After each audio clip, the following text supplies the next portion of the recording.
What's up, everybody? It's your boy Tino back here. As earlier, I got you ready for the semifinals and the finals, the first round, whatever round you're in the fantasy football playoffs.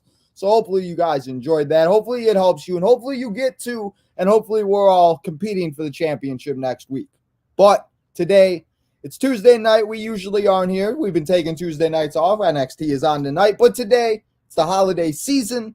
A lot's been going down at the winter meetings. We haven't talked any baseball besides in the chat a little bit here and there since September. And, you know, it's been a lot going on a little bit. There's been some crazy things that have been going down. Rumors, declines, people signing, and everything else. So today we're here for a SouthSide Boys special episode. We're going to talk everything White Sox, the MLB, and Christmas in general. See what's going down and everything else. So thank you guys all for coming and hanging out here today. Let's see if we got anybody in the chat. We got Jadis in the house. He's mad that he wasn't in the fantasy show, but Jadis, that's okay because you can go check that out and you could be here now. So let's not waste any more time and let's get the guys in here. We've missed them here on Tino's time. It's been a while, so let's not waste any more time. So let's get Deech. How you doing, Deech? Happy holidays. How you feeling? Feeling good. Excited to talk a little bit of baseball. I know we're all extremely anxious for spring training, so I'm so excited. I'm just, you see how excited I am on my face. So we got Deech, and then we got the third guy, Justin. What's up, Justin? How you doing, man? Doing well. Good to be back. Good to be back chopping it up about our beloved baseball team. Oh, you gotta love it. I kind of felt like relief when the season was over. And then I forgot how stressful fantasy football was, and it's just like the same thing. It's like, okay, well, I felt like relief for like 2 weeks. I took last, so. Huh? I took last in fantasy, so it was basically like living the Sox season all over again. It wasn't your year, Justin. That's it. 2024, new years, new beginnings, right? That's all I can do. Yeah, you know. I mean, shit. I mean, at least you got them. At least you got Missouri. I can't say words. Missouri. Oh, Jesus Christ, can't speak. But yeah, at least you got them. Me, on the other hand, I watch all these shitty ass teams that can't finish a fourth quarter, can't finish a ninth inning, ninth quarter. Anyway, so before we get into everything else, I just want to know how you guys are doing. How's life been since September? As you said, I guess you came in last in fantasy. Deech, how you doing in fantasy? We saw you a little bit for the playoffs, but not too much. So, how you been? How you ready for the holidays? Just catch us up a little bit.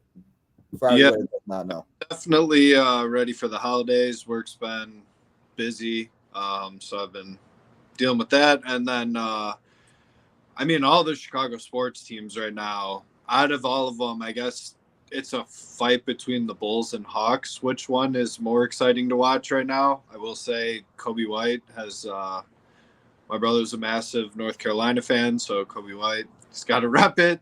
He's come into his own, so that's been kind of cool to see. And then Connor Bedard for the Blackhawks, obviously.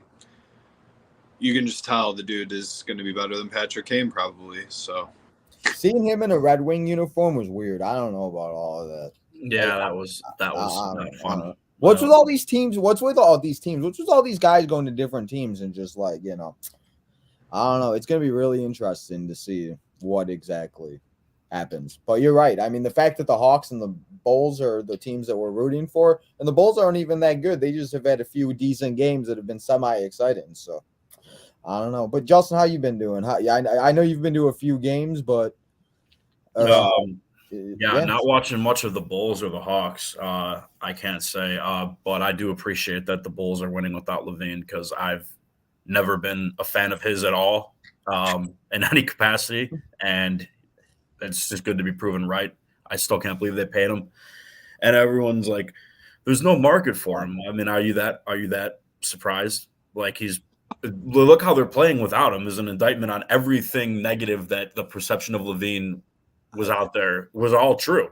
Yeah, and a Billy Donovan issue. It was a him issue. I don't like him. And he never needs to put on the uniform again as far as I'm concerned.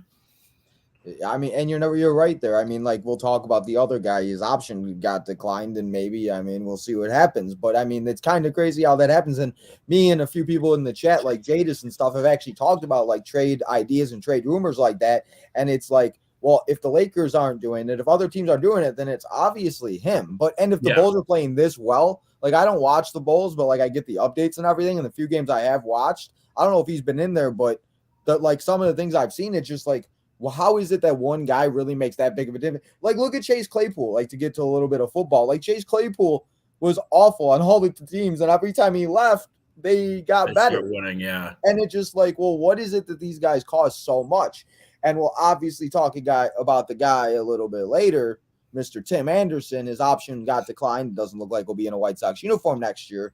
And, I mean, could that be something where it's like, he was the problem, and it's like I don't want to think that, but if they come out and play decent next year, then maybe it was just Tim Anderson. And again, like that's just hypotheticals. It's still December, we got 4 months. There's going to be a lot more than the wins and losses are not going to solely determine if getting rid of PA was the right decision. But I think that it wasn't good for the clubhouse last year. Whatever was going on, whatever reports and rumors and shit were true, and whatever wasn't, like obviously it wasn't working. Obviously, it was time to move on. I think we're all in agreement on this panel right now. It was time to move on from TA. I'm so tired of seeing people cry about it on Twitter. Like, oh, I know. The TA that you're sad is gone is not the TA that's actually gone. Yeah. It's sad to say it's like that Tim like does not exist anymore. And it's like it's one of those things like I was one of his biggest fans. And it's like you saying like parting away, like that's kind of what I've had to do like in this offseason. It's kind of like I've parted away with like a lot of stuff that like I didn't want to, but I've just had to realize with like stuff where it just like and it's just like, like we'll talk about like the Sox Fest thing that we were kind of talking about before we got and started recording. But it's like I met all those guys and everything, and it's like, well, I have some things, but it's just like, like I have a signed TA bat, and it's like one of those things that it just like, I don't know, it just gives me like all these bad memories. And it's like I kind of just, it's like a breakup. It's like I just want to move on, So it didn't work out. It was a total failure. That whole core that we sold ourselves on being we sold our soul to them. We really did. At least that's what I feel like I did. Our entire decade, yeah. And now, it's just it is what it is. It really is. So. I guess the first thing we'll talk about is since the season ended, we obviously got ourselves World Series champions and everything else like that. So I'll ask you guys just a little bit. What do you guys think about the World Series, the game, this like the teams and everything else like that before we get into like the off season? Just like a little quick, like what'd you guys think of it? As soon as I missed the ending to game one where I was having a Halloween event here, and as soon as I got up the next morning and saw what happened in the game, I said, that's going to be the only good thing, the only exciting thing that happens this entire series, and I missed it. Like, that was my feeling, and it came to be true. I was like, they're never going to top that. Like, impossible to top the ending of game one, and then that just sucks when it's game one and the better team pulls it out like that, because then you just know that it's just over. Yeah. And that's kind of how I felt too, where it was like once that happened, it was like it would like all like the bubble like finally like popped. And it was just like, well, so who would have thought Dane Dunning would get a World Series ring? Yeah. That's the best way to get one is to get traded away from the White Sox. Chris Sale, Adam Eaton, Dane Dunning. Just get the fuck out of here, and then you'll go get your World Series ring. Why is that a thing? Why is that such a thing? It's literally happened 3-4 years in a row now. It's so bad. Deech, how do you feel though? We had and I think you were on the wild card and a little bit of the championship, I think. How'd you feel about the series and everything else like that? I was more of a fan of the D-backs. I just like some of the players on that team, but they were clearly overmatched. And I mean, Texas sat there and built their core, waited to spend at the right moment, locked up a ridiculously expensive middle infield, but that infield drove them to a World Series to which they won. I mean, there's really not much to say about it. I love the way Texas. RGM decided to spend all of the fucking money on guys who suck. I that's really what happened here. I mean, yeah. Yeah, the Texas did it the right way. I was big on the Phillies. I was definitely a little bit more out of it emotionally after they were the only team I was really pulling for. I like Arizona. I mean, I didn't mind Texas or Houston either. But the Phillies, I love the guys on that team. That's exactly what I want the White Sox to be. They're very, very far away from that. Oh, very, very far away. It's so bad. It's like he's just sitting here like I just want to like wipe the last season away and just try to forget about it. So we're going to try to do that the best of possibilities because it is coming up to the new year. 2023 is coming to an end. Where the hell did it go? I have no idea. New Year is in 2 weeks. Christmas is next week. All of that stuff. But the holiday season's been going. The winter meetings have everything been going. So what do you guys think about the way the offseason has been going, the moves that have been made? The White Sox have made one trade with the Atlanta Braves. Real quick, I'll go over that. They did trade our guy Aaron Bummer. We don't have to deal with the Bummer no more, as they acquired 5 players. I will say that. Getting 5 players for Aaron Bummer is not something I expected, so I will take it. We got Michael. So how do you say this guy's last name? Soroka. Okay, I can't say people's last. Michael Soroka. I think he was like the best pitcher. I think that was like in the package. I think because wasn't he like the number 1 pick a few years ago? He was supposed to be like the ace or whatever.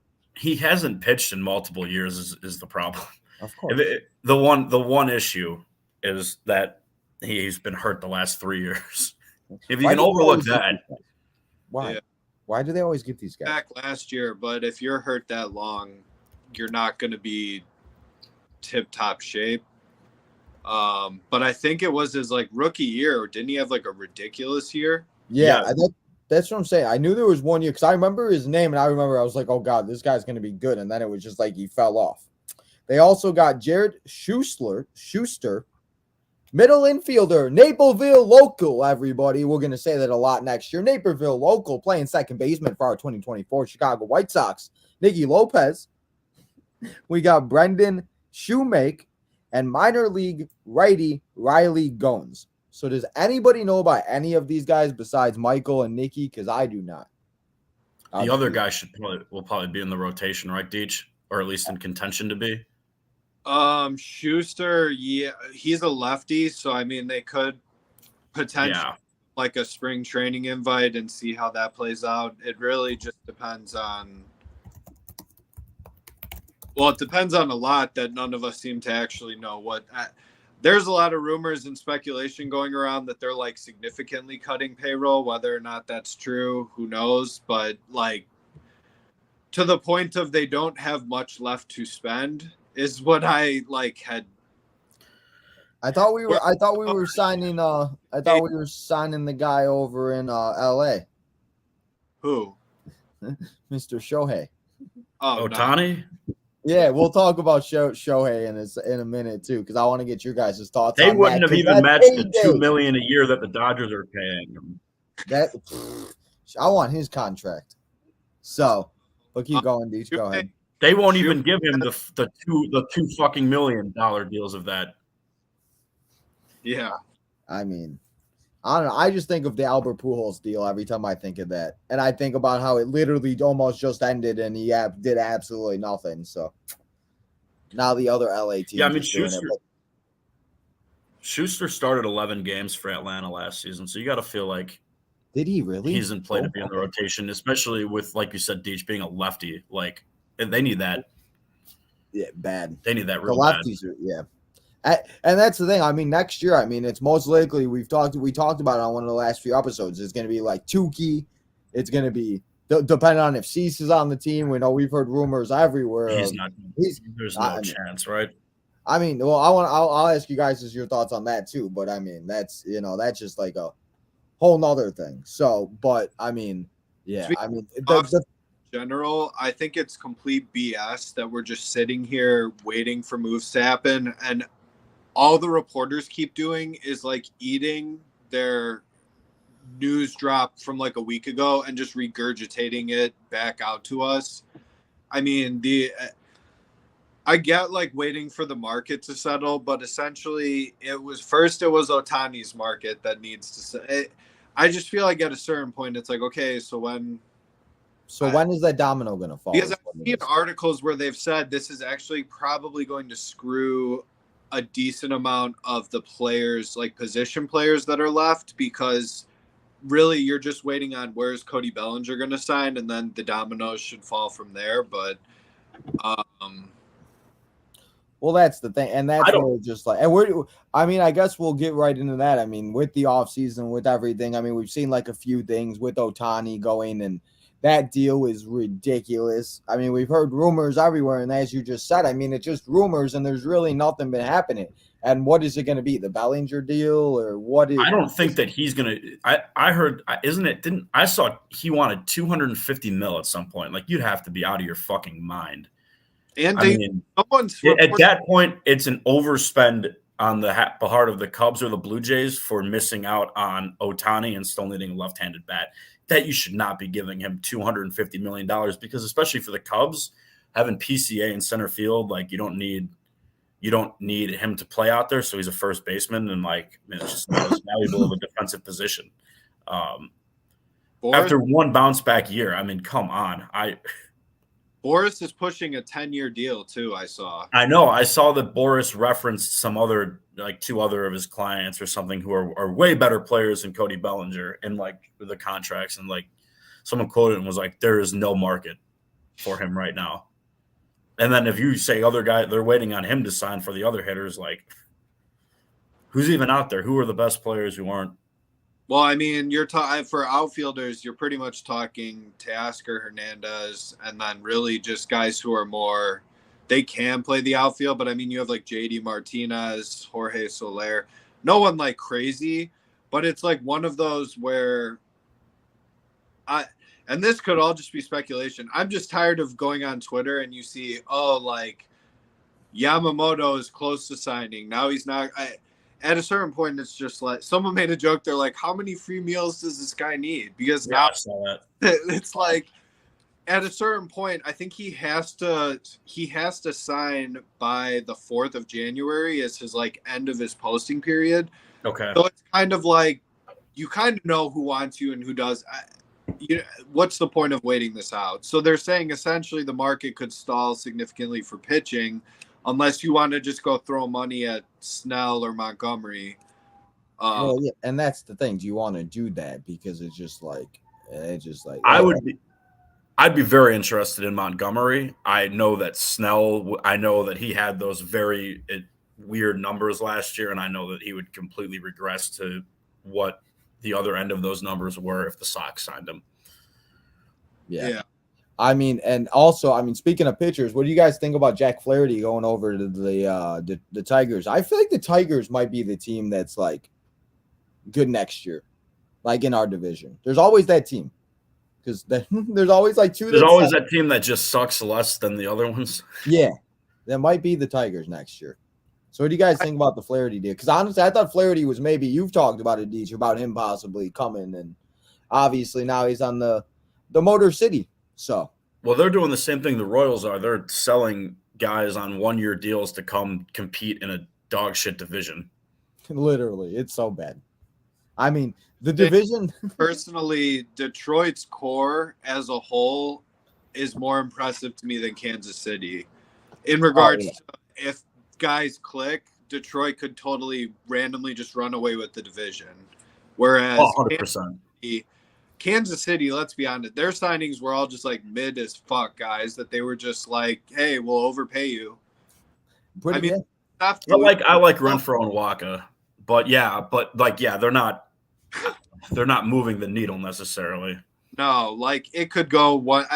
The only one you've locked into a multi-year deal was Lugo, I believe. That was a good signing. Yeah, I mean they had to overpay, but it's Kansas City. You were going to have to. I mean.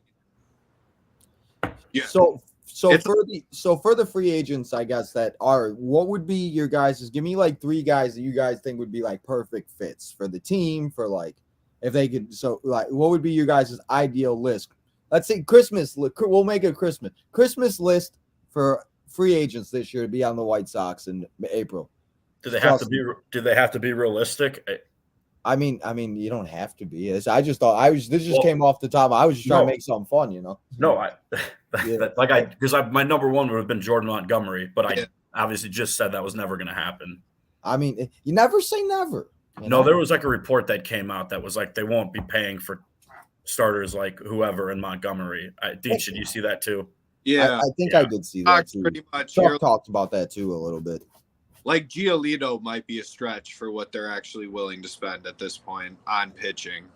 I mean, at this point, why not bring? I mean, you could probably bring Giolito back for nothing, especially how bad he was. I mean, what's the worst that could happen? They really need a lefty though. Well, and that's the thing. So yeah, Justin, start with me. I mean, they don't have to be realistic. Give me 3 guys that you would love to have on the team that you think could. I would love if they went and. I mean, these are the best guys out there. So it's like Teoscar Hernandez. I was very interested in Lourdes Gurriel when the offseason started. Arizona locked him up. Obviously, Arizona was having a great offseason. Killing it. Yeah, absolutely killing it. Like, those would be the big. Deej, where's your head at? I mean, they need everything, so there's really not a bad answer. Yeah, well, that's what I'm saying. It's hard to pick because they do need so much, but that's why, So what you got, Deej? Sitting at, I want to say close to 117 million committed once you estimate what people are going to make through arbitration and stuff like that. Right now, I think I was looking. Okay. And where do you think it's going to end up? Where do they say it's going to end up? The last kind of stuff that has semi-leaked, and it's hard to know whether it's true or not. It's one of those. Jerry could just get a hair up his ass and be like, "Nah, we'll go a little bit higher than that." I'm guessing probably 130, 135. Okay, that's what I was going to say was 135 felt right. So that's 18 mil left to commit for next season. So you really, I mean, you'd even think Teoscar Hernandez is probably going to lock in more than 10 million AAV. And I would assume, I think he's 31 or 32. He's probably looking for a multi-year deal. Unless you're going to just give him 15 million for 1 year and it's a prove it, but he's going to want some sort of option thrown onto it. So he gets a buyout if he chooses against it. So that makes it tough where, that's my biggest question is Getz holding out on making any sort of other, I guess, bigger acquisitions? I'm not talking for Max Stassi, whatever. We needed a fucking veteran catcher. I mean, can't be worse than what we had. I mean, I like that move. Yeah. Good team. If you're actually good, look how much the Astros won with Martin Maldonado as their. Yeah. If you were actually in a position to win, your catcher doesn't have to be good offensively at all. Yeah, well, he's a good guy to mentor Corey Lee, because I mean, you have to assume Corey Lee, and they did pick up off of waivers. There was a guy the Reds had to DFA due to shuffling of the roster, so we did pick up another catcher who has he's tolerable defensively. He's not great, but he's okay. But apparently he has a shit ton of pop off of the bat, but he's kind of one of those where, are you a quadruple A catcher or could you be a backup at some point? So I think they'll use that to push Corey Lee to hit a baseball. Hopefully. I mean, it can't be worse, right? I mean, shit. At this point, Deej, go grab a bat and go down there and just hit the ball. I mean, shit. So, I honestly, now I've been pondering this for a couple. Oh, let's hear. I love your pondering. Guys, we got to give Deej a lot of credit. The things that Deej has been coming up with and stuff for the SouthSide Boys is crazy. So, what do you got in that mind of yours, bro? So Mike Clevenger opted out. He got $4 million when he opted out of his deal. I am just speculating here, but it's odd that there was really no market for him at all when the Sox during the season. What did they do? They pretty much cut him to see if someone will pick up the rest of the deal. I put him on waivers. Yeah. He's clearly looking for more than just a 1-year deal. I'd throw him similar to a deal you threw him last year with an option, and you may not even need to hit that high of an AAV on it because you already paid him $4 million. So he's counting that towards his pay. Is that someone that, I'd rather him than them go be 2 weeks before spring training, we've signed Vince Velasquez to a fucking mean, I'm just fucking over that shit. Oh no. So I mean, why do they do that? Like, why is it like we were just talking about like things like about like guys getting traded and winning the World Series? Like that is such a thing they do like every year, and it just there's always that one guy. Lightning in a bottle. Yeah. Your only hope can be that Chris Getz recognizes some things that went on previously that just simply like this is why we're failing, and like even with the other constraints can be more effective in avoiding just disasters, just things that other teams don't do. Yeah. Like that. So exactly. You throw Clevenger a deal with 1 year and a mutual option again, or even just sit there and be like, we'll guarantee you 2 years because you'll probably come back you're going to need someone to eat innings. His injury history is a little concerning, but he was pretty damn good last year. And he's our best pitcher. Yeah. They said it. They said that he was the best pitcher off of like everything. It was so sad. So what the hell? I mean, if you're under the assumption Cease's being dealt, yeah, just fucking run out Davis Martin, Jesse Schultz, Tukey. It's nothing against individually one of them. Yeah, no. If anything, one spot in the rotation, and I wouldn't even say regularly, just on spot starts, can be occupied by one of those guys. If you're even remotely, you can't tank this year because you gain nothing from tanking other than just being dog shit and pissing your fans off. Yeah. You have to put a product that isn't likely to sit and win the division, but still has a slight possibility of, for some weird reason, it coming together. And you're not going to be able to spend a ton of money, but you can't run out the same shit you did last year because you get nothing from being the worst team in the division because you can't even get a top. I think it's like, 7 or 10? Yeah, I think it's 10. Yeah. Maybe it's 8. I don't know. But yeah, I know you're right. Didn't the Guardians get the first pick in the draft this year too? Yes, they did. So I call bullcrap. They just trying to get help for Jose Ramirez because he's the only one that can do anything on that team. What about Tim Anderson going to the Guardians? Imagine that. That'd be some shit. I wouldn't want to see him, but that would be just so funny to watch them have to be teammates. Do they need a shortstop? I can't. Probably not. No, I think they got Jimenez. Jimenez, yeah. Jimenez, whatever. That would just be funny though. But I mean, so Deech, who are your top? Chris, what's your Christmas list for 2024? Being realistic, I'd say Clevenger because you're gonna need another starter. You're not gonna pay up for it. You've already flat out admitted that. So that seems like a guy maybe in their price range. Other than that, there's not a lot of fuck Whit Merrifield. I'm over that.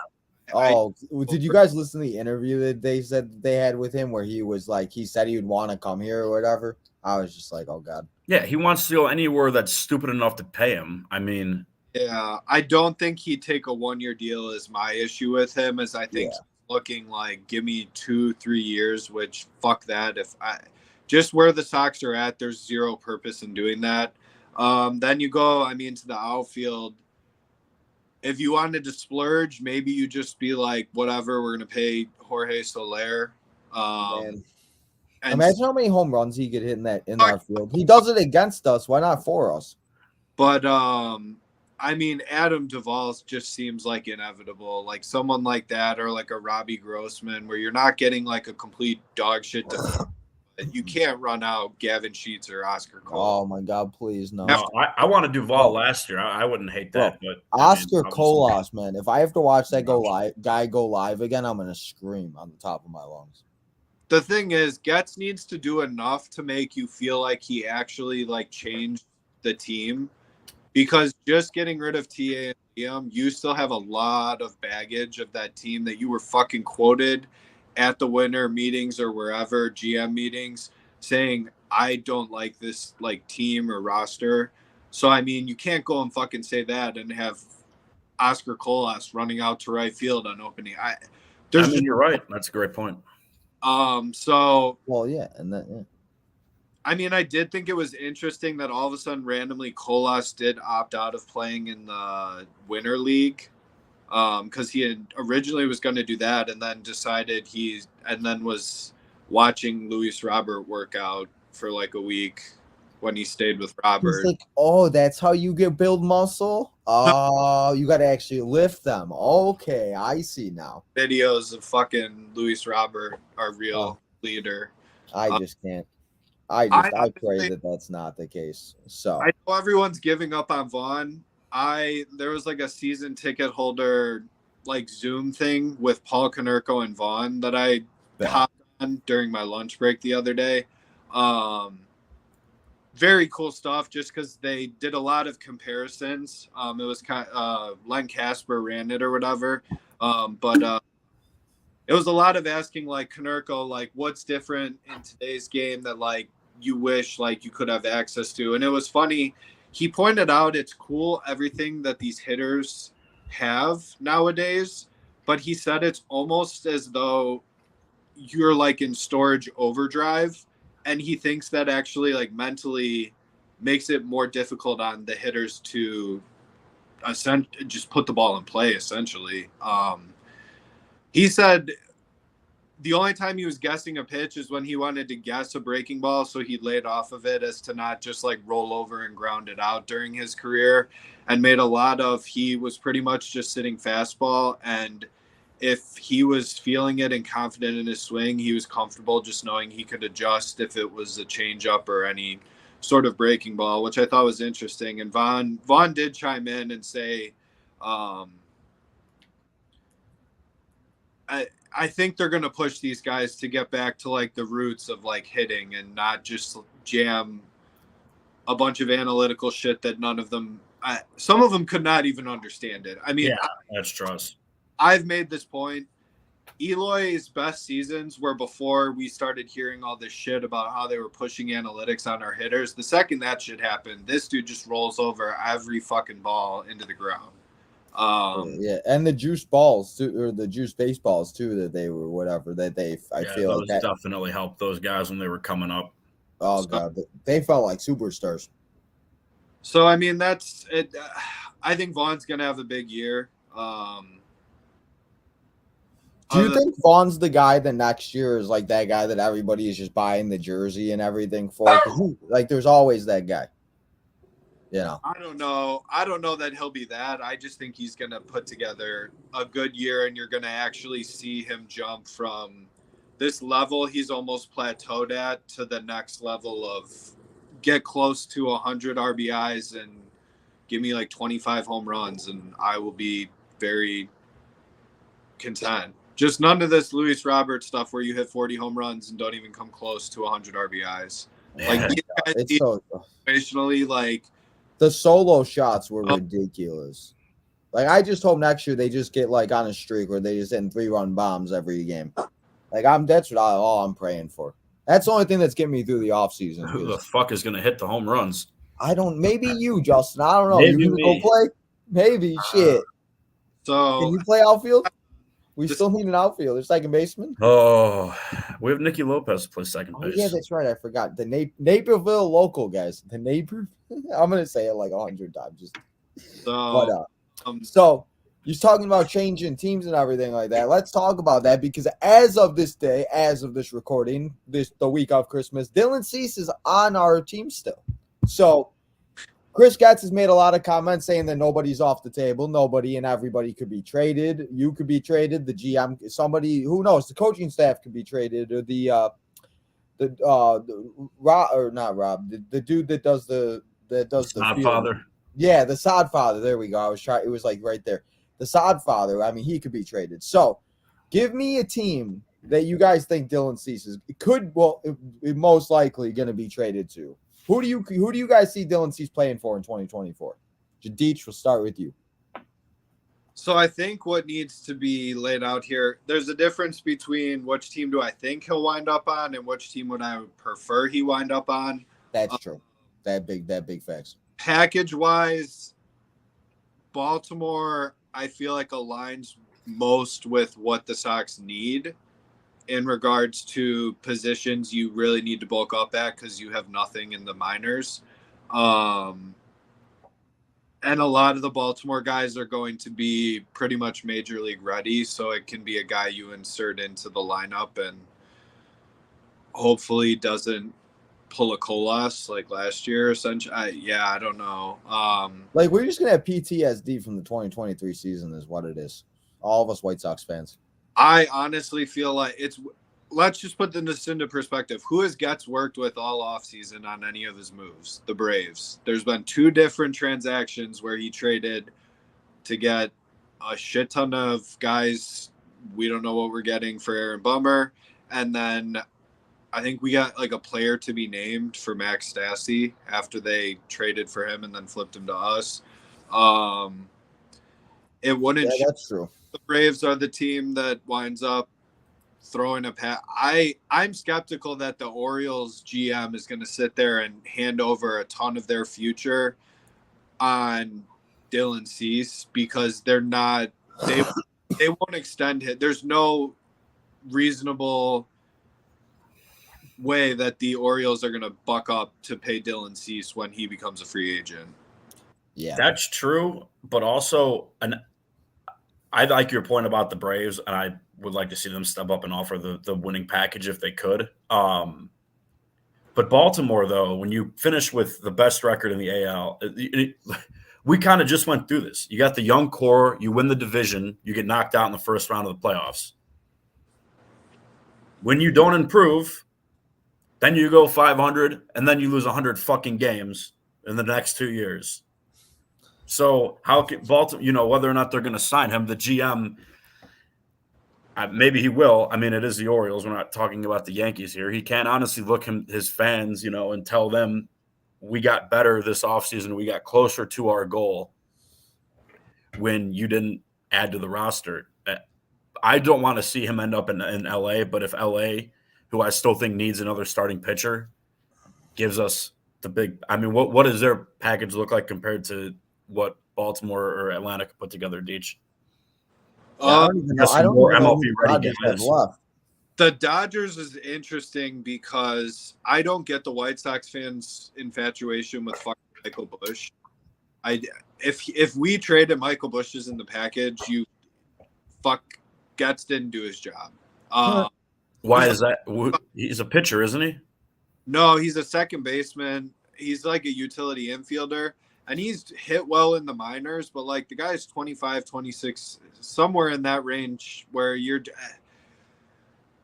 the Dodgers had an opportunity to play him last year with all the injuries. I mean, Gavin Lux went out in spring training, and they put Mookie Betts at shortstop and second base randomly throughout the. If he was good enough to play in the majors, they would have sat there and had him play. Okay. Yeah, so makes sense. What sucks is the pitcher the Sox coveted was Ryan Papoit, and they traded him to Tampa in the Glasnow deal. So Glasnow is going to be the next one. They still have a ton of starting pitching in the minors that's like close to major league ready.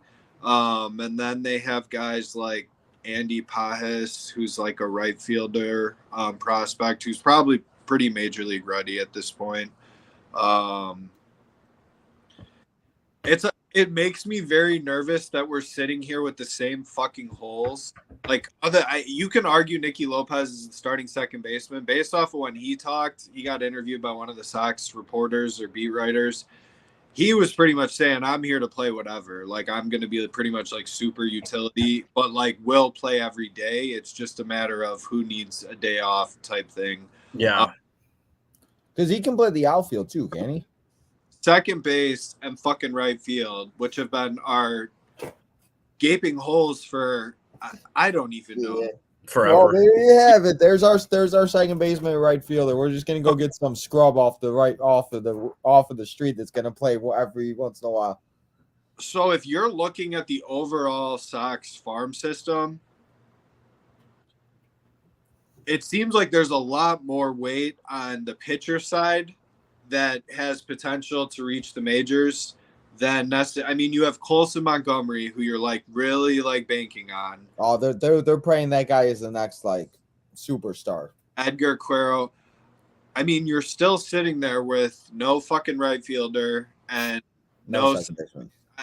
So do you sit there and say we can get like a pitcher thrown into the deal that may not be like the headliner and go after positions that you continuously don't fill, or do you go heavy on the pitching and then just continue to leave second base and right field as question marks? That's the big question, I think, and that's like just fill the holes. Like it's not that hard. Just like fill it. Like come on. Like I just feel like I don't know. They make it so complicated being a White Sox fan. Shit, being a Chicago fan is complicated. You get the best package possible and figure the rest out later. When you try building the team, well, this is going to be our guy here. This is going to be our guy here. Let's say, yeah, that's a Rick Hahn thing. We're going to draft this fucking slap hitter 4th overall because I need a second baseman for this window.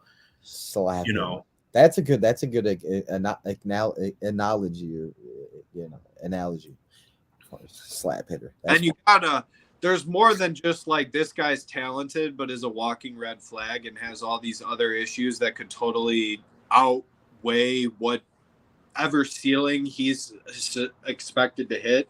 That was what Rick Hahn did. I mean, Chris Getz brought in very intelligent baseball minds that are the Kansas City guy is the guy I don't know as much about, the guy that came over from Kansas City, but Brian Bannister, everyone rants and raves about him, and he actually clapped back. I think it was that White Sox Mike on Twitter. Good. White Sox Mike in his ass. His Jake Berger fanboy ass. Really post anything super crappy about Soroka, but Bannister said that, or no, it was Fed. It was Eric Fed, that signing. That was the other move we've made. Oh, yeah, Feddy. That's right. Is it Fed or is it Feddy? I don't know. Okay. Well, we got Eric Fed or Feddy, however you say it. But so they inked him to a 2-year deal. The guy was ridiculous in, I think it was Korea last year, which I guess is equivalent to pretty much like AAA in the U.S. Okay. So, I mean, it's not like he's just going to come in and be like any of the fucking guys who are getting $300 million this year, but Bannister clapped back and said Fed went to the same camp that Logan Webb went to and added a pitch that Logan, I think it was a sinker. It's like the sweeper or whatever the hell they're throwing now. Whatever, it was something like that, and clapped back that they are very confident since he added this pitch, which he had all season last year to completely perfect in that league, that there's a lot of upside there. So, yeah, I mean, I don't mind taking a swing on that. I mean, honestly, just take a swing at anything. And so we'll have to see where these guys go. Again, a lot can happen. And watch, something will happen like tomorrow or in like 2 days after this episode is done. Then we're gonna have to come back and do another one.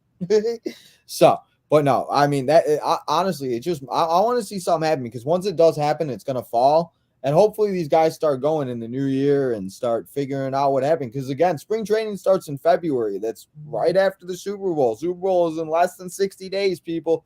It's coming up. We're already in the second round of the fantasy. I mean, the play of fantasy ends next week already. So, I mean, it's coming up. Should be interesting to see where all these guys go. But, yeah, I hope the Sox do something. I just want something to look forward to. Give me that, like, excitement that I get every little bit, or, like, I just want something to, Because obviously, like we said earlier, they aren't having Sox Fest, it looks like, again. There's obviously people. I'm definitely one of those people. I'm the sad person that wants to go because I just love to go, and I just like to be that person that stays up and tries to meet all the guys and everything. But then again, I say that I have all the autographs, and none of them are on the team now. So what's the point? I literally have like 4 autographs from like Thomas, Tommy, Abreu, and like another guy. That's it. Everybody else is gone. I literally have a box of signed baseballs of guys that have been traded.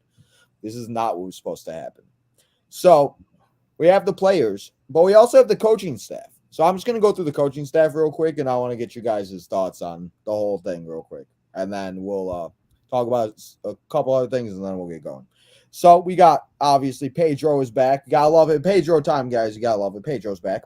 We got our bench coach, Charlie Montoya again. Does anybody not realize that this man was a manager? I feel like he should have done a little bit more last year, but that's just my thought. He was a manager. They hated him. In Toronto? Yeah, that's why he got fired. Oh, true. Okay, I didn't know that. Okay, well, that makes sense. Never mind then. The assistant pitching coach is Matt Wise, Dwayne Wise's little brother. Not really. We got the hitting coach. We got a new hitting coach, Marcus Thomas. Right? Yeah.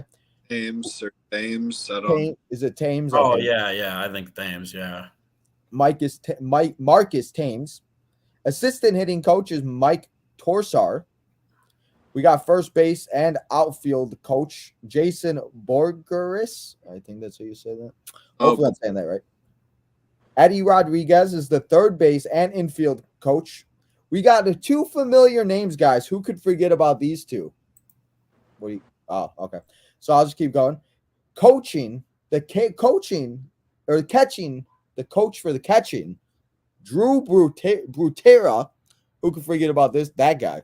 But the guy that White Sox fans will never forget, and we wanted him on our team, but we wanted him 10 years ago when he gets steal bases, not him sitting on the sideline coaching guys to steal bases. Our major league coach. Is it minor league or major? Is that what it I guess that's what his title is. It's Mr. Grady Sizemore, guys. The Cleveland Indians. Yes, I can say Indians because that was at the time they were the Cleveland Indians. So outfielder Grady Sizemore is the major league coach, hitting coach, stealing base coach, or something like that. So that is the coaching staff for the 2024 season. So Justin, what do you think about that? Do you really care? I mean, like honestly, I just want to see them do their job and No, the Sizemore, I love the Grady Sizemore hire. He's and like outfield coach and shit. Like that's what Darryl Boston was doing under the previous regime, and like obviously that wasn't fucking working at all. So that's actually the most exciting thing that they've done for me this offseason. This dude from the KBO, like that, there's a lot of upside there, but like the Sizemore hiring, okay, that's a dude who actually is going to make these guys better outfielders, which they so desperately have needed, better base runners, which they have needed even worse. I hate Grafal. That's not going to change. I don't think that's going to change. Don't expect my opinion on that to change this season. Even Chuck, his interview that he had. He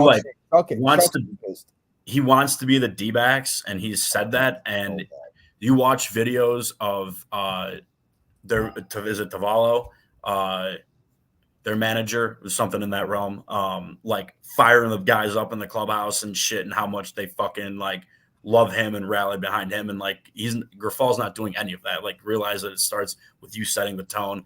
I'm the new hitting coach. I guess I'm optimistic about, especially Deech, if you're like getting away from trying to confuse these guys with all this bullshit. I'm not saying analytics doesn't have its place, but like if you're a good natural hitter, you don't need all that garbage. Is it still Katz? Yeah. Oh yeah. Katz is still. I don't like him at all, and I'll be happy when him and Pedro get fired. Kurt Hassel is the other guy. That's right. I don't know why they weren't in there. Those are kind of my overall thoughts. Yeah. Katz, and then the other guy that was here last year, the bullpen guy, Kurt Hassel or whatever the hell his name is. I think he's still there. So, Deej, what do you think about it? Do you care? Do you have Pedro's head on a stick still, or have you calmed down a little? Pedro? Yeah.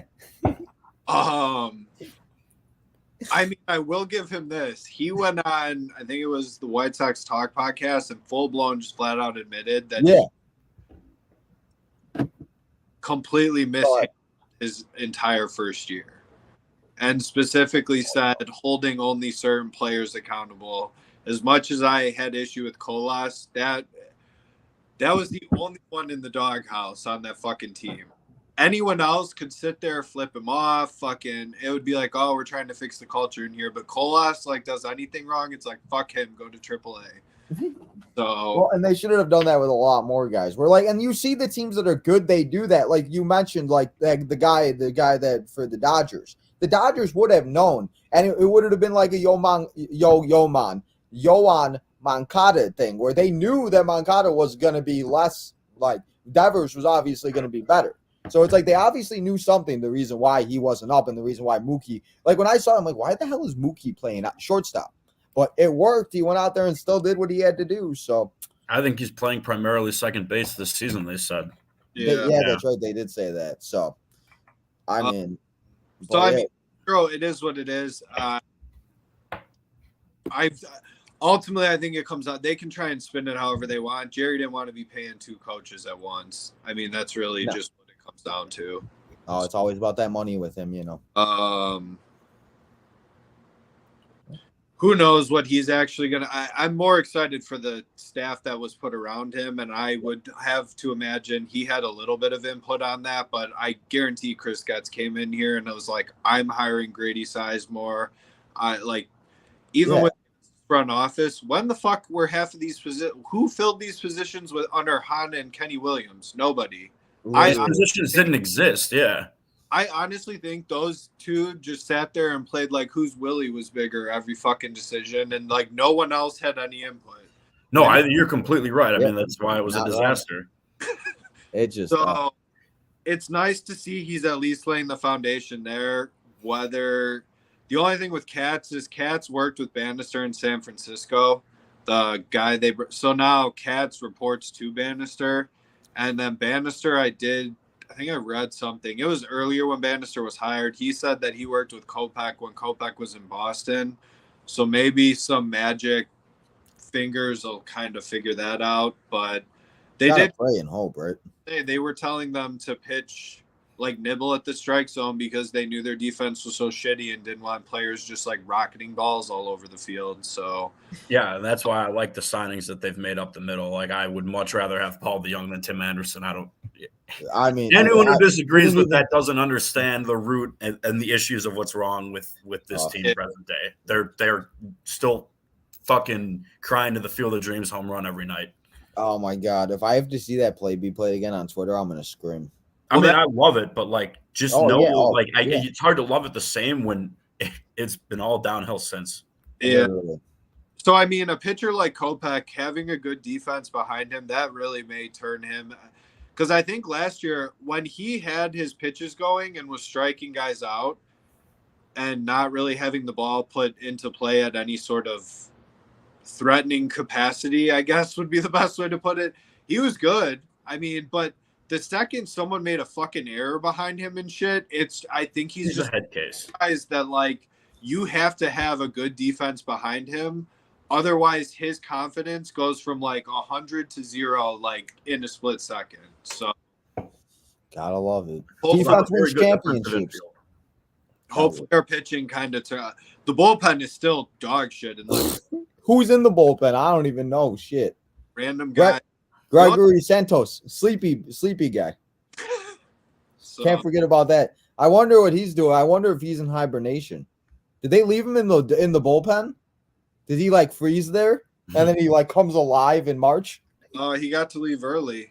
They put him on the IR for like the last 2 weeks last year or IL. Oh, that's right. I forgot.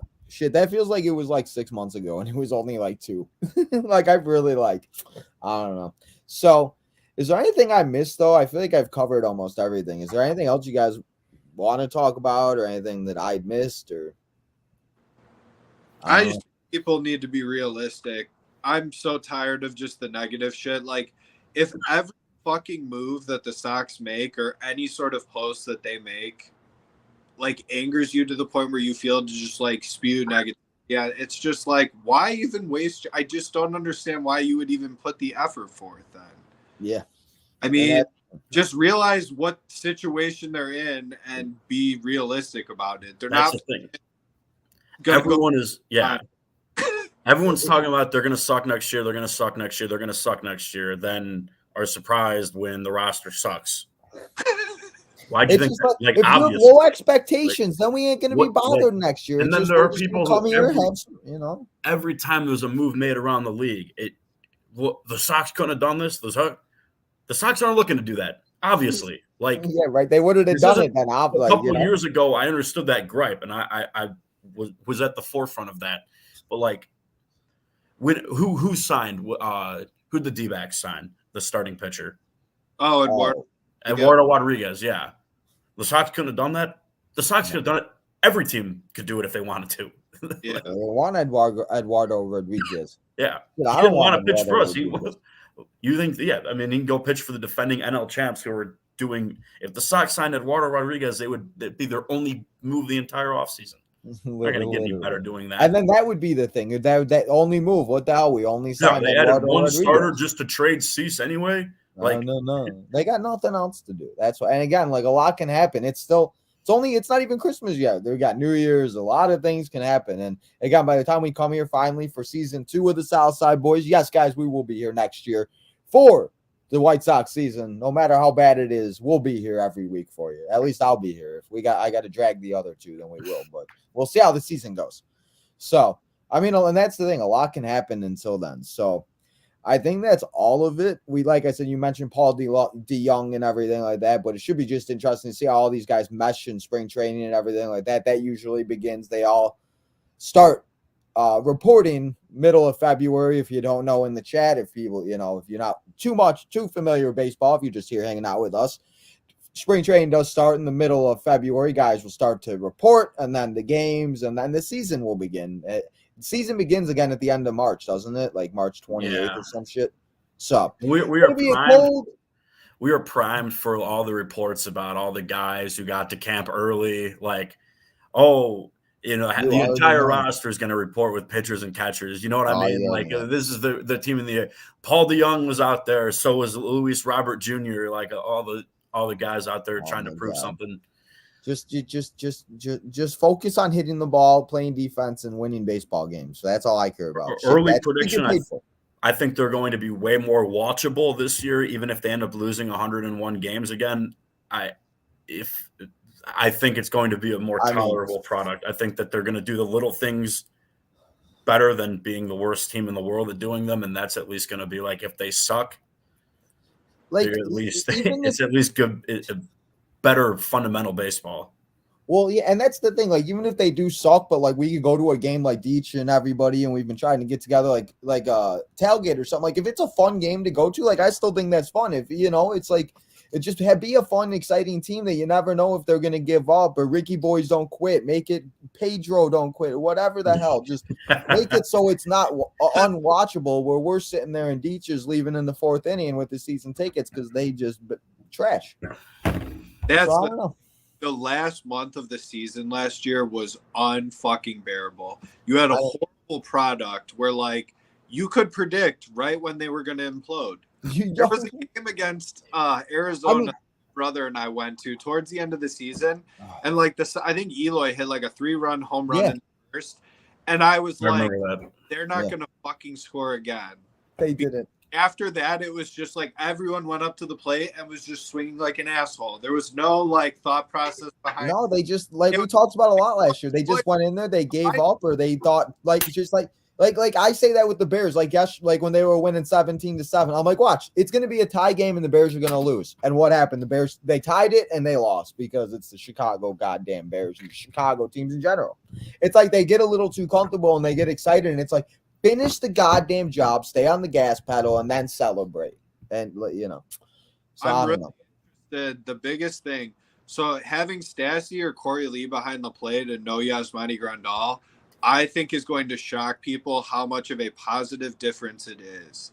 Yasmani Grandal could not throw out any fucking nobody base path, so teams just ran on us. Everybody. Fucking could. Do you remember when the Cubs stole like 6 bases? I'm like, this is very dangerous because I was just waiting all year for teams to figure out that you could literally take second base on him whenever you wanted to. It doesn't matter who. It doesn't matter who's on first. He's not going to throw them out.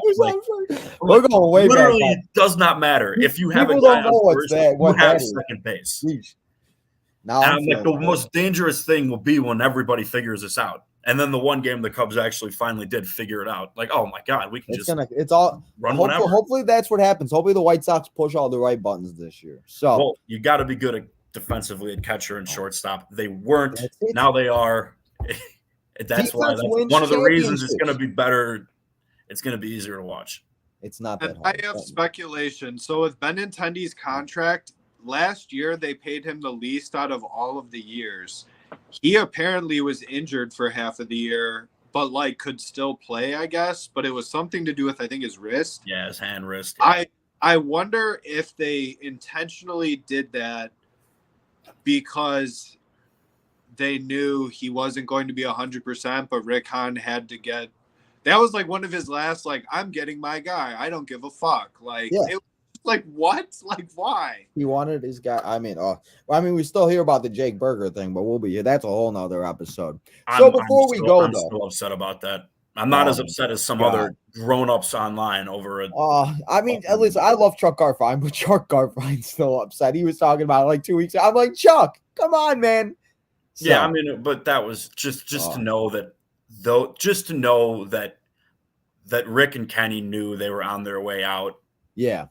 And then to have it broke that Kenny Williams was the one who brokered the entire trade when he wasn't even the GM. Rick's not involved at all. They're both just the circumstances of it just upset me. Just upset me so much. That was the issue. Yeah. The fact that Kenny Williams was like, fuck you, Rick Hahn. I'm going to make this trade, and you'll find out when Twitter does. Yeah. Kenny was like, Rick, you were so bad at your job that you cost me my lifetime contract at mine. I mean, and that's the thing. Maybe, I've been thinking about it too a little bit. Maybe that was the best thing that happened, and maybe Jake Berger took a bullet so we could get rid of Kenny and Rick, and maybe this is what happened. Oh, they already knew they were gone. That's the worst part about it. I know. I'm trying to put a bright spot on. I'm just like anything to make me feel better. But it's just like the thing. Like I say, if I get over Abreu, I get over anybody, especially after seeing like Abreu play and like because he was like that first guy. Like I remember Thomas kind of going to the Blue Jays, but I was like little and I didn't care that much. So like, he was like the first guy, or like Joe Creedy. Like seeing Joe Creedy play on the Twins was like weird. Like I don't know. I was at Creedy and Thomas both of their first games back, and they both homered at the Frank was with Oakland first. Of course. You gotta love it. So before we go though, I'm gonna go through the chat real quick. I know you got Justin's doing a Tino. He's playing double duty today. Justin's going on another podcast if you want to let them know. Or go check out the Comedy Collision podcast on YouTube or wherever you get your podcasts. There you go. Go check them out. They'll be live tonight. Tino will not be, so you'll have something to watch. I will not be live tonight. It'll come out next week. You can go watch the last episode that I was on. Oh, okay. Okay. Give you a little sneak peek at what's coming tonight. There you go. Don't listen to me. It's not live. It's recorded. Nobody listen to me. What's up, Hassan? What's up, Chris? Merry Christmas, everybody. Hope you guys are all having a good one. We got Eric in the house with some questions. We talked a little bit about Ohtani. Did Yamamoto, did he sign anywhere yet or no? No, Deitch was that, I can't remember if that was before or after he went on, but he's just being wined and dined by every team, and he's that's right. Okay, that's who that was. Okay, not making his decision. Steve Owen spent fucking $13 million on him so far. I wish I was that valuable. Shit, I just want to be worth something. I mean, I can't throw the ball that fast, but I'll be the ace of the White Sox. Shit, I'll take it. Yeah, I don't know who's going to sign Yamamoto, but I can tell you for sure it's not the White Sox. No. And also, this also is never going to happen, Mr. Eric. No. If I have to watch a baseball game where this man is in blue and red, I will literally puke. Eric, why you gotta do that? He said number one Griff should be Jake Berger. We're gonna put Jake Berger in a present. Where do you see Elvis? Elvis ain't here. Elvis is upstairs. Elvis ain't allowed down here no more when I'm not down here. We got Daniel in the house. What's up, Daniel? New to the channel. Appreciate you coming and hanging out. Ditch to play one. Tino can be the H. Justin can play center. So who's playing right field? We still need a right fielder. Oh, yeah, I'll play right. Luis will play center. There you go. That's I was going to say. Except I forgot that he's going to the Cubs, of course. Oh, yeah, that's right. Eric's got all these trades. Oh, Eric in this breakup. Eric, you and Leo go have a dating. You, Leo, and Chumblebee can all go have a dating show. You guys can all talk about your dating issues that you guys all got because I'm tired of hearing it. But yes, I said the Indians. I can't say it. Grady Sizemore did not play for the Cleveland Guardians. He played for the Cleveland Indians. That's what I was told I was allowed to do. So I won't even say. I just say Cleveland. I think the Guardians is such a stupid name. It's so dumb. I try to say it too because it's just like, oh, so dumb. In all seriousness, I understand why it's offensive, but yeah, I mean, it is what I mean. I kind of like that logo. That was kind of like I hated them growing up just because they were another vision, but I really like that logo for some reason. It's a great logo, dude. That's the only other AL Central lit I ever had, like except for ones I got for like playing on like the little league teams. But that's the only one that I ever like got myself as a youth. I was the guy that thought that like you were on the Chicago White Sox when you were in Little League. We got Deech, or he likes your scarf. Deech, is that a White Sox scarf? Is that what it is? I was trying to look at it. But, it's our soon-to-be sponsors, maybe Miller Lite. Oh, okay. Hey, sponsor. Let's do it. I'm all about it. Shit, I need sponsors. All about it. Brick and mortar. We're just going Miller Lite right off the bat. Shit. All about it. And last comment of the day from April, my mom. Thanks, Mom, for coming and hanging out. Merry Christmas. Thank you, Mom, for coming and hanging out. And speaking, last time that we were, I haven't even talked about it. I didn't even mention it. SouthSide Boys, guys, mentioned on the White Sox Talk podcast. We got to give ourselves a little bit of a round of applause because shout out to Deech, though, because Deech put that together. But Deech, hey, man, big time. On there. Huh? What'd you say? I said we got none of the guys I had on my offseason plan. Alex Verdugo, no longer an option. Montgomery. He's shaved, though. Giolito. Alex Verdugo looks 13. He looks so bad. He looks so bad. So, guys, go ahead. What do you got? No. What were you going to say? Oh, okay. No, I just want to say thank you guys for taking a little bit of time. I know it's the holidays, crazy time. We're getting all ready for that. So, appreciate you guys coming and hanging out for a little bit, catching up on some baseball. Anything you want to tell the people before we leave? We will be back, as I said, during spring training eventually. I don't know exactly what date, but once all that gets going and everything, we will announce it. But anything you want to say to everybody before we go? Just thanks, Tino, for putting this together, and it was good to just be back talking some ball. There we go. Deech, you got anything you want to say? Here's my bold prediction. They will not lose many games as last year. We're giving bold predictions, and he won't even do that as his guarantee, though. He has his bold prediction that they won't lose 101 games. That's pretty sad. I'll go with my guarantee. I didn't mean it was sad on your end. I meant it was sad on their end. No, it's so sad. That's what it's come to. Just think about it, DJ. A year ago, bro, we were doing an episode together, just you and I, before we added Justin and everything. You and I were talking. We were like, this season can't get any worse, right? We're gonna have a great time. Next year's gonna be great. And here we are, a full year around the sun, and it's a disaster. Bold prediction here: Paul DeYoung, 20 homers. Bet. That's a bold prediction. Shit, I don't even think he's at 10. Has he? Before no, he's had some good years. He's got some pop in the bat. Oh yeah. I'll pull the baseball reference right quick. Was he the dude on the Cardinals? Yeah. Okay, so I am thinking. Okay, then I was thinking of somebody else. I don't know who the hell I was thinking of then. Okay. Yeah, you're right. He's had a couple of these. Yeah, he's had 30. Oh, okay. Shit. He puts up 30. So yeah. Add fundamentals to this team, in my opinion, wins at least 10 more games last year. Shit. You think about all the stupid games that we lost last year where he dropped the ball versus the Orioles, or it went through the legs, or Anderson dropped the ball because he can't catch it and didn't get the guy out and they tied it. And so I don't know. But we still got football playoffs, all that stuff going down. I am alive left in one of my fantasy leagues, so all that's still going down. Who's your Super Bowl pick, Tino? Super Bowl? A Super Bowl pick? I said it yesterday. I even said it on my show today. I think the NFL is wide open, but I think it's going to be something like baseball this year. I think it's going to be two teams that were good, but they come out of nowhere and get hot at the end of the season. And honestly, I would love to see somebody like the 49ers, I think, are obviously the number one pick because the 49ers are just ridiculous, and Christian McCaffrey makes everything look so easy. So I really don't want to see it, but I could definitely see the matchup that we're going to see. I think it's Monday night or Sunday night. The Ravens and 49ers, I think, is one.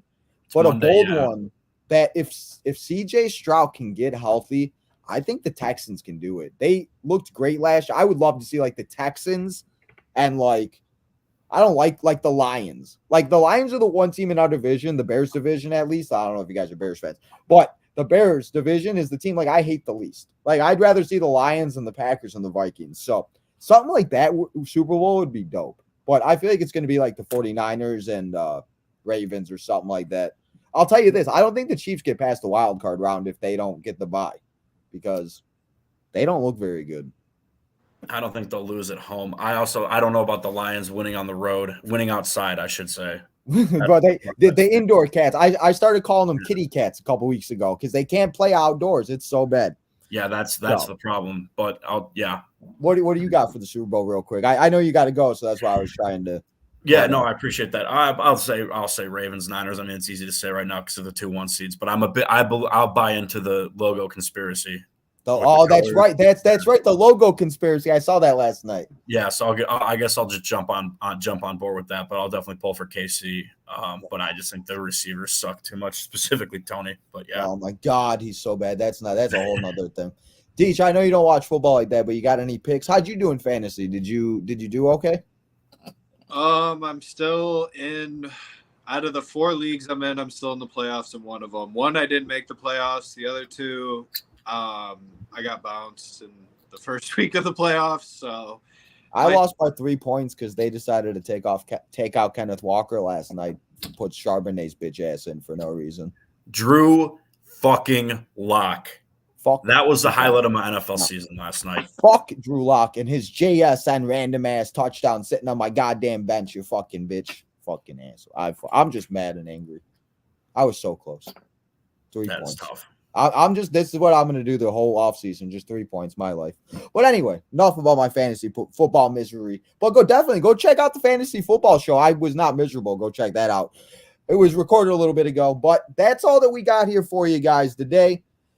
We'll be back here, as I said, when the spring training season begins. Southside Boys Season 2 coming your way. Go check out the Southside Boys 23 on Twitter. Deech is coming up. Got to give credit to our man Deech. Giving up, making these great shorts, great things, making us look all professional over there on Twitter. So appreciate you, Deech. Go follow the Southside Boys. Go and get yourself some merchandise if you have not yet, guys. We got to get this merchandise. We got codes. If you become a member, you go and you get 10% off automatically. So go get yourself some merchandise if you have not yet. Become a member. Leave a super chat or two. Speaking of Christmas, we'll be doing a Christmas members only live stream. So come and hang out with your boy Tino as we have Christmas members only. We watch a Christmas movie, watch some football. We watch and play some games. Just have a good time right before the holiday season. So we got all of that. We'll be here tomorrow at 7 o'clock. It's a late night one as we do the SummerSlam PLE on my GM mode, guys. So come and hang out for that. But I'm done here for today. So remember to go and follow all the social medias. Remember to go and hit that like button on this episode if you have not yet. Let's get to 25 likes since it's Christmas, 25 for 25 days of December. Make sure to subscribe, guys. We are on the road to 1,500. We are 80 subscribers away, 1,500. So let's get that. And lastly, guys, turn that notification button on so you know when we go live next and everything else. Guys, have a great rest of your Tuesday night, Wednesday morning, Wednesday afternoon. And I will see you all back here on Tino's Time tomorrow. And the Southside Boys will see you all back in 2024 for the MLB 2024 season.